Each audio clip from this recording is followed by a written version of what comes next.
If you've ever wondered what pure adrenaline looks like in the field, it sounds a lot like laughter, yelling, and somebody saying, "Dude, that was a heck of a shot." That's exactly how this one went down. The kind of moment where everything slows for a split second, the rifle cracks, and then chaos erupts in the best way possible. We were set up, sticks planted, scanning hard. It had already been a grind. Cold air settling in, lights starting to fade, and that feeling creeping in that we might be running out of time. Then it happened. Shot breaks. Applause. Laughter. Nobody even fully processed it at first. All we knew was that Coyote was hit hard. Got it down? Go check him out.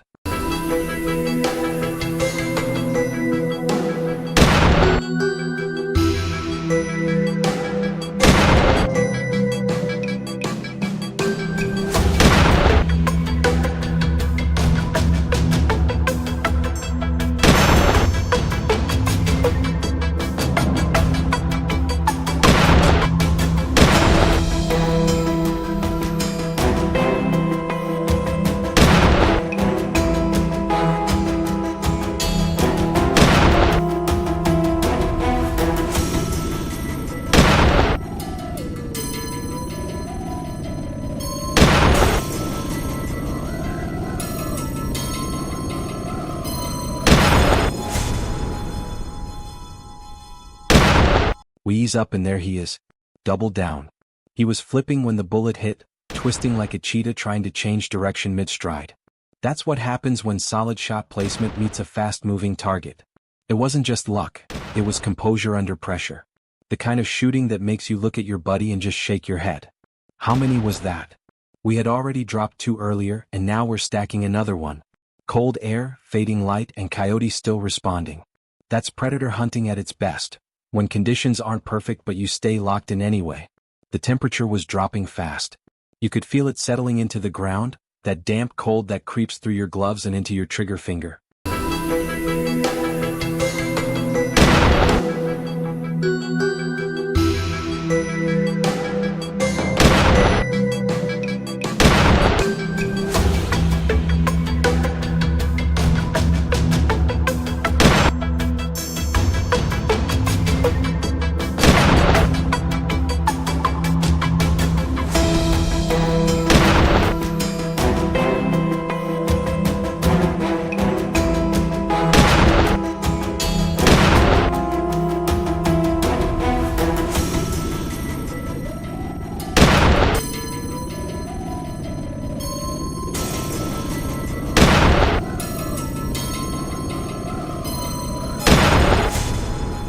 We looked at the distance and started laughing.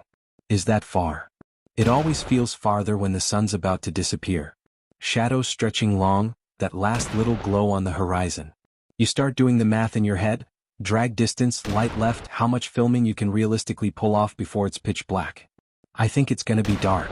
And that's the reality of late stands. Sometimes you've got to make a call. Get your coyotes recovered. Get your footage. Roll out before you're stumbling around in the dark trying to find a blood trail you can't see. There's a balance between squeezing in one more stand and knowing when you've done enough damage for the day.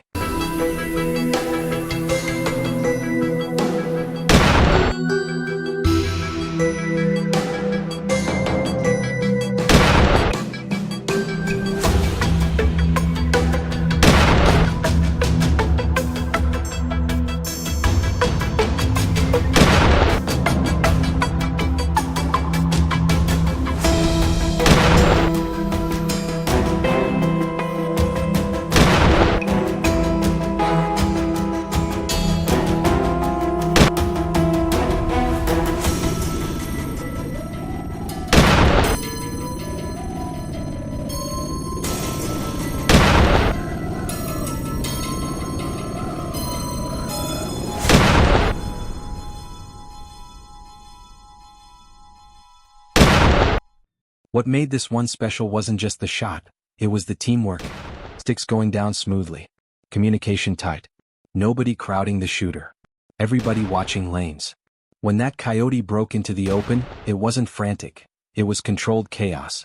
Rifle settles, lead calculated, trigger pressed. Boom. Done. That's the difference between hoping you connect and knowing you will. There's something about cold weather predator hunting that just sharpens everything. Sound travels farther. Coyotes move earlier. And when they commit, they often commit hard. You can feel that urgency in them. Food's scarce. Winter pressure is on. If you're running the right sounds and you're positioned with the wind in your favor, you can turn a quiet evening into a highlight reel in seconds. As we stood there replaying it, still laughing, still amped up, you realize why we do this.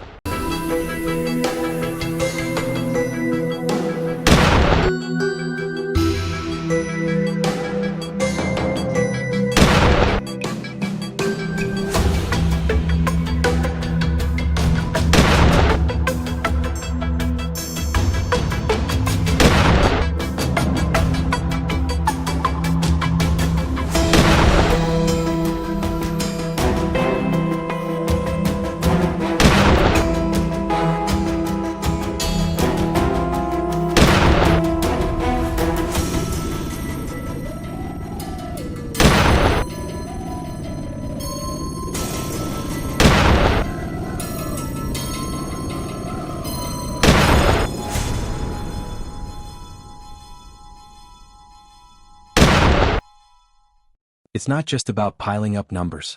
It's about those electric seconds before the shot. The way your buddy reacts. The way the coyote flips when the bullet lands exactly where it should. The grind of the cold. The race against darkness. We gathered up our gear, made sure we had everything. Sticks, call brass, because nothing's worse than leaving something behind after dark. Let's get these guys and roll out of here. Smart move. Productive day.